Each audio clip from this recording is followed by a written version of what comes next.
శుక్లాంబరధరం విష్ణుం శశివర్ణం చతుర్భుజం ప్రసన్నవదనం ధ్యాయేత్ సర్వవిఘ్నోపశాంతయే. ఓం గం గణపతయే నమః. ఓం శ్రీ మాత్రే నమః. ఓం శ్రీ గురుభ్యో నమో నమః. మా ఆది అస్సాలను చూస్తున్నటువంటి మీ అందరికీ పేరు పేరున నా హృదయపూర్వక నమస్కారాలు. నేను మీ డాక్టర్ వాడ్రి ఆదినారాయణరావు. ఇప్పుడు మనం ఆగస్ట్ 23వ తారీఖు నుండి 29 అంటే 23rd ఆగస్ట్ 2026 నుండి 29th ఆగస్ట్ 2026 వరకు కూడా ప్లానెటరీ పొజిషన్ ఎలా ఉంది అంటే 12 రాశుల వరకు ఎలా ఉంటుంది, ప్లానెట్స్ ఇచ్చే పొజిషన్ కాదు, ప్లానెట్స్ ఇచ్చే ప్రభావం ఎలా ఉంటుందో తెలుసుకుందామండి. అసలు గ్రహాలు ఏ రాశిలో ఉన్నాయో ఒక్క నిమిషంలో తెలుసుకుందాం. మిథున రాశిలో కుజుడు, కర్కాటక రాశిలో ఉచ్చస్థితిలో ఉన్నటువంటి గురుడు, రవి బుధ కేతువులు అంటే రవి బుధులు సింహరాశిలో ఉండడం వలన బుధోద్యోగం ఇస్తారు, అది ఒక పాయింటే. కేతువుడే కలిసి ఉన్నాడు. శుక్రుడు కన్యారాశి నీచలో ఉంటాడు. రాహువు కుంభరాశిలోను, శనీశ్వరుడు వక్రగతిలో మీనంలోనూ ఉన్నాడు. ఈ ప్లానెటరీ పొజిషన్ అంటే ఇప్పుడు మనం 12 రాశుల గురించి తెలుసుకుందాం. మకర రాశి వాళ్ళకి సంపూర్ణ గురుదృష్టి ఉంది. సంపూర్ణ ఆరోగ్యవంతులుగా మీరు ఉంటారు, తేజస్సు కలవారుగా ఉంటారు, అదృష్టవంతులుగా ఉంటారు. అలాగే విద్యలో ఆటంకాలు రాకుండా డైనమిక్గా తెలివిగా ఎదుటి వాళ్ళకి సహాయం చేస్తూ వాళ్ళకి సలహాలు ఇచ్చేవారుగా మీరు ఉండి తీరుతారు. కాదంటారు చెప్పండి. పైగా చంద్రరాహులు ద్వితీయ భావంలో ఉన్నారండి. మీకు సప్తమావి ద్వితీయంలో అంటే మీకు భార్య గారి ద్వారా లేకపోతే వ్యాపారాల ద్వారా, అంటే భార్య అంటే భర్త, భర్త అయితే భార్య అని అర్థం ఉండవు, అంతే తప్ప స్పౌజ్ అంటాం మనం ఇంగ్లీష్లో. వాళ్ళు బాగా డబ్బు సంపాదించుకుంటారు. ద్వితీయంలో చంద్రుడు ఉన్నాడు అంటేనే 27, 28 తారీఖులో చంద్రుడితో కలిసి రాహు ఉన్నాడంటే ధనప్రాప్తి, వాహనాలు, ఆభరణ ప్రాప్తి కలుగుతుంది. మీకు విద్యలో రాణిస్తారు. థర్డ్ భావంలో చెన్నాడు కాబట్టి షార్ట్ జర్నీస్ ఎక్కువ చేస్తుంటారండి. మీ తోబుట్టుని కలుస్తుంటారు. అందులోనూ చెల్లెళ్ళు అంటే మీకు బాగా ఇష్టం, మీ చెల్లెళ్ళు అంటే బాగా ఇష్టం మీకు అదొకటి. మీకు స్కిల్స్ అప్డేట్ అయిపోతుంటారు మీరు. అంటే ఎక్కడ ఏం జరుగుతోంది, కమ్యూనికేషన్ స్కిల్స్ అంటాం సరా, అంటే ఎక్కడ ఏం జరుగుతోంది, ఏం తెలియాలి అంటే ప్రతి నాకు తెలియాలి అయితే సినిమాలు అంటాం సరా, తెలిసి తీరాలని అలా మీకు బాగుంటుంది. అంతే కదా. నాకు తెలియాలి ఏం తెలియాలి, మనం చదువుకుంటే తెలిసేది అలా తెలుస్తూ ఉంటారు మీకు బ్రహ్మాండంగా. కాకపోతే ఏంటంటే చతుర్థ భావంలో నుండి కుజుడు కూడా బాగున్నాడండి. అంటే మీకు కంఫర్టబుల్నెస్ ఎక్కువ, చదువులో రాణిస్తారు.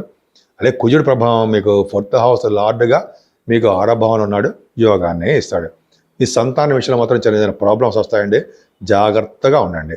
మీ సంతానం పుట్టడానికి కొంతమంది డెలివరీ అవ్వాలి, సంతానం మనకి లేరు అని అనుకున్నారు, కొంతమంది ఆలస్యం అవుతూ ఉంటుంది కొంతమందికి. ఏదైనా 6th హౌస్లో కుజుడు సేవకా జనాన్ని, అదృష్టాన్ని, ధనాన్ని, డైనమిజాన్ని, పైగా శత్రుభయం లేకుండా చేస్తూ ఉండే తత్వాన్ని, సంపూర్ణ ఆరోగ్యవంతులుగా చేసేవాళ్ళని, ఫారిన్ కంట్రీస్కి వెళ్ళే వాళ్ళు కానీ మీరు మిమ్మల్ని చేసేస్తాడు కుజుడు. 6వ భావన కుజుడు మేనమామలు చాలా బాగుండేది చేస్తూ ఉంటాడు. పైగా గురుడు శుభకార్యాలు, ధర్మకార్యాలు ఎంత బాగా చేస్తారో మీరు. పైగా మీ ఇంట్లో శుభకార్యాలు బాగా జరుగుతాయి, అంటే పెళ్ళిళ్ళకి సంబంధాలు కుదరడం, పైగా భార్య భర్తల యొక్క అన్యోన్య దాంపత్య జీవితం పర్ఫెక్ట్, ఏ మాత్రం ఇబ్బంది ఉండదు. అంత బాగుంటాడు గురుడు. చూస్తున్నాడు మీకు మంచి బాగుంది, మీకు ధన సంపాదన బాగుంటుంది, సంఘంలో మంచి పేరు ప్రఖ్యాత గల వారుగా మీరు ఉంటారు. అష్టమ స్థానంలో రఘుబుధులు, అమ్మ బాబోయ్ అష్టమంలో రఘుబుధులా కేతువా అని అనుకోకండి, ఏం పర్లా. అష్టమ స్థానంలో రఘుబుధులు బుధాదిత్య యోగాన్ని ఇస్తారు. ఎందుకు బుధాదిత్య యోగం ఇవ్వాలి అంటే వాళ్ళు సింహరాశిలో ఉన్న, సింహరాశిలో రఘుబుధులు కలిసి ఉంటే వాళ్ళు ఏ రాశి వారికైనా సరే ఫలితాలు ఇస్తారు. అష్టమ ఫలితాలు మీకు ఇవ్వాలి కాబట్టి సంపూర్ణమైన ఆరోగ్యవంతులుగాను, సేవకా జనం కలిగిన వారుగాను ఉంటారు మీరు. రవితో కలిసిన కేతువు కాబట్టి మీకు శుభాలే జరుగుతాయి. రవితో కలిసిన కేతువు బలవంతులై శుభఫలితాలే ఇస్తాడు. రవి బుధులు ఉన్నారు కాబట్టి విదేశాల నుంచి ధనప్రాప్తి, విదేశీ పర్యటన జరుగుతుంది. మీకు ఖచ్చితంగా ఉండాలి. మీకు జాతక ప్రకారం చూసుకోండి, ఉంటుంది. పైగా బుధకేతువులు కూడా కలిసి ఉన్నారు కదా. బుధకేతువులు కలిసి అంటే మేనమామలతోనో లేదా బావమరులతోనో చిన్న చిన్న సమస్యలు ఉండడానికి అవకాశం మాత్రం ఉన్నాయి. అంతేకాకుండా మీ మతపరమైన విద్యలో మాత్రం బాగా రాణిస్తారండి. భాగ్యస్థానంలో శుక్రుడు అంత మంచివాడు కాదండి. భాగ్యస్థానం శుక్రుడు మీ అత్యంత రాజాగారు కూడా మీకు 5th హౌస్ లార్డ్ అయ్యాడు, అవునా. పైగా దశమాధిపతి కూడా అయ్యాడు మీకు. సో ఇంత ప్రాబ్లమ్స్ ఉంటాడు కదా. అంటే 10th హౌస్ లార్డ్ మీకు 9th హౌస్లో మీకు ప్రాబ్లమ్స్ ఇవ్వడము, 9th హౌస్లో శనితో చూడడం వలన మీకు అంత మంచి ఫలితాలు ఇవ్వడు. అంటే పంచమ స్థానాధిపతి నీచలో ఉండడము, దశమాధిపతి కూడా నీచ స్థితిలో ఉండి శనిచే చూడబడ్డం వల్ల మీ సంతానం విషయంలోను, మీ ఆరోగ్య విషయంలోను, విద్యా విషయంలోను, ముఖ్యంగా మీ వృత్తి విషయంలోనూ ప్రాబ్లమ్స్ క్రియేట్ అవుతాయి. సాఫ్ట్వేర్ అవ్వచ్చు, గవర్నమెంట్ సంబంధించిన ఉద్యోగాలు అవ్వచ్చు, అంటే మీకు ఉద్యోగంలో భద్రత తక్కువ. నేను మీ డాక్టర్ వాడ్రే ఆదినారాయణ శర్మ. నేను ఈ జాతకాలు 36 years ఎక్స్పీరియన్స్ ఉందండి. బట్ 2022 నుంచే నేను జాతకాల్లోకి వచ్చాను. ఎందుకంటే నేను సింగరేణి కాలేజ్లో చేశాను 34 years. But at the same time 36 years of experience in astrology కూడా ఉంది నాకు. ఎంఏ ఆస్ట్రాలజీ కూడా చేశాను. అవన్నీ పక్కన పెడితే ముఖ్యంగా మనం జాతకాలు తెలుసుకోవాలండి. చాలామంది ఇప్పుడు ఏంటంటే నాకు తెలిసిన విషయం ఏంటంటే మోసం చేస్తున్నారండి. అంటే నాకు 2-3 లేడీస్ ఫోన్ చేసి చెప్పారు, లేడీసే చెప్పారు ఏంటంటే జాతకాల గురించి డబ్బులు కట్టదే.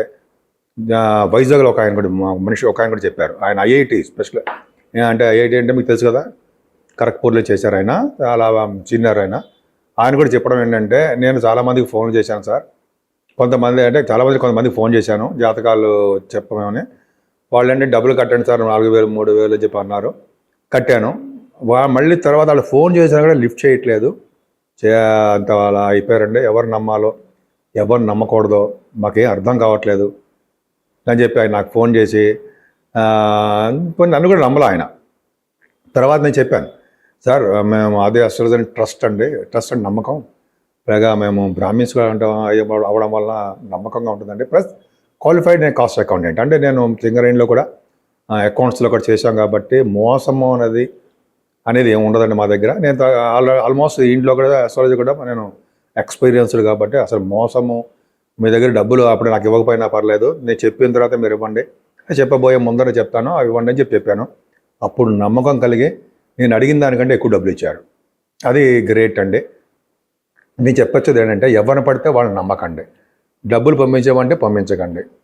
కొద్దిగా మీకు దగ్గరలో ఉన్న వాళ్ళు కానీ, లేకపోతే మీకు బాగా తెలిసిన వాళ్ళు కానీ, లేకపోతే మీకు డాక్టరేట్స్ అయి ఉండి ఎక్స్పీరియన్స్డ్ వాళ్ళు ఉంటారు సార్ ఆస్ట్రాలజీలో, వాళ్ళ చేత నా దగ్గర చెప్పించుకోమని చెప్పట్లేదండి, వాళ్ళ చేత చెప్పించుకుంటే మంచి ఎక్స్పీరియన్స్డ్ పర్సన్స్ చెప్పించి, డాక్టరేట్ లేకపోయినా పర్లా, నాలెడ్జ్ ఉండాలి వాళ్ళకి, నమ్మకస్తులే ఉండాలి, చెప్పించుకుంటే మంచిదండి.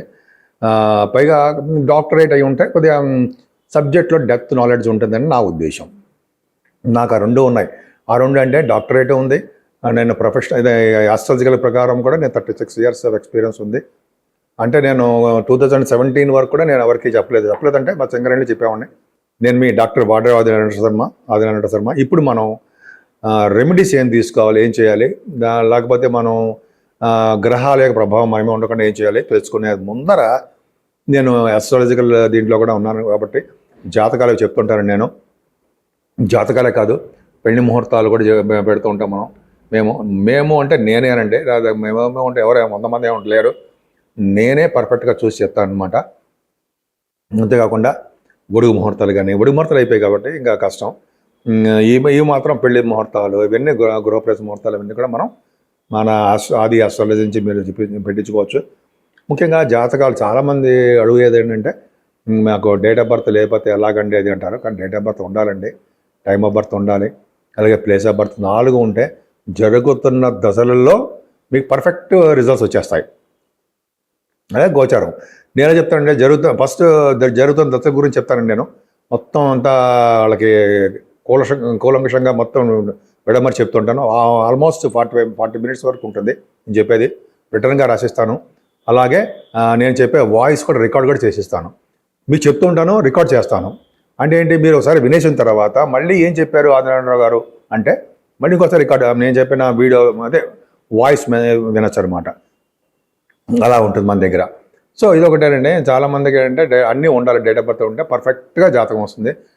పిల్లలు లేని వారు కానీ, లేకపోతే సంతానం గురించి ప్రయత్నిస్తున్న వారు కానీ, పెళ్ళిళ్ళు కానీ ఉంటాయి కదండి. చాలామంది ప్రాబ్లమ్స్ విదేశాల్లో వీసా స్టాంపింగు అవన్నీ చాలా ఉంటాయి. అవన్నీ కూడా జాతకాల్లో కూడా ఆల్మోస్ట్ చెప్పచ్చండి. ఒక జాతకం చూడంగానే వాళ్ళు ఎటువంటి వాళ్ళు అని కూడా చెప్పచ్చు. నేను చెప్పగలను కూడా, అంటే పెద్ద గ్రేట్ ఏం కాదు. జాతకం చూడంగానే వీళ్ళకి జనంలో పుణ్యం చేశారా, లేకపోతే అసలు ఏం చేయకుండా వచ్చారా ఆ భూమిలో అనేది కూడా క్లియర్గా తెలిసిపోతుంది. చాలామంది జాతకాలు చూస్తుంటాను. అలాగే ఏదైనా మీ జాతకాలు చెప్పించుకోవాలనుకున్నా, లేదా మీకు వాస్తు రీత్యా వాస్తు పూజలు చేసుకోవాలన్నా, అంటే దోషాలు ఏమైనా ఉంటే తెలుసుకోవాలన్నా మీరు నా నంబర్కి నెంబర్కి ఫోన్ చేయండి, తప్పకుండా చెప్తాను. అంతేకాకుండా ఈ వారం రోజులు 23rd నుంచి 29th వరకు కూడా మనం తీసుకోవాల్సిన జాగ్రత్తలు ఏంటి, రెమెడీస్ ఏంటి, పూజలు ఏంటి తెలుసుకుందాం. 12 రాసుల వాళ్ళకి ముఖ్యంగా శనీశ్వరుడు వలన దోషం ఉందండి. అలాగే శుక్రగ్రహ దోషం కూడా ఉంది. ఎందుకంటే శుక్రుడు నీచ స్థితిలో ఉండడం కారణం ఒకటి, అలాగే శని వక్రగతిలో ఉండడం వలన ఈ 2 గ్రహాల ప్రభావం చాలా మంది మీద ప్రభావం ఎక్కువ ఉంటుంది. ముఖ్యంగా శుక్రుడికి ప్రభావం కూడా తెలుసుకుందాం. అమ్మవారికి పూజలు చేసుకున్న లక్ష్మీ అమ్మవారు కానీ, మీ ఇష్టం కనకదుర్గ అమ్మవారు కానీ, కలువ పువ్వులతో కానీ, ఎర్రని మందార పుష్పాలతో కానీ, అయితే కలువ పువ్వు ఆల్మోస్ట్ అంటే మారేడు దళాలు అమ్మవారు పూజించిన స్థిరమైన లక్ష్మీదేవి మన ఇంట్లో ఉంటుందని శాస్త్రం చెప్తోందండి. అలాగే శుక్రుడు పూజించడం ఇంకోటి అంటే చండీ హోమాలు చేయించుకుంటూ, అమ్మవారికి అభిషేకాలు చేయించుకుంటూ, కుంకుమ పూజలు చేయించుకుంటూ ఉంటే శుక్రగ్రహం వల్ల వచ్చే దోషాలు చాలా మటు పరిహారం అయిపోతాయి. ఆల్మోస్ట్ శుక్రుడు కూడా మారిపోతున్నాడండి. సెప్టెంబర్ 2 నుంచి శుక్రుడికి బ్రహ్మాండంగా మంచి బ్రైట్గా తయారైపోతాడు. సెప్టెంబర్ 2 నుంచి పై శనీశ్వరుడు దోషాలు ఏమున్నాయి, అర్ధాశ్రమ శని, అయ్యల శని ప్రభావం, అన్ని దోషాలు ఉంటాయి కదా అని. కాబట్టి చండీ హోమాలు అదే హోమాలు చేయించుకుంటూ ఉంటే ఆంజనేయ హోమం కానీ, లేకపోతే శనీశ్వరుడికి మన్య సూక్తంతో తైలాభిషేకం పర్ఫెక్ట్గా ఉంటుందండి. మన్య సూక్త తైలాభిషేకం చేయించుకోవాలి, పర్ఫెక్ట్గా చాలా బాగుంటుంది.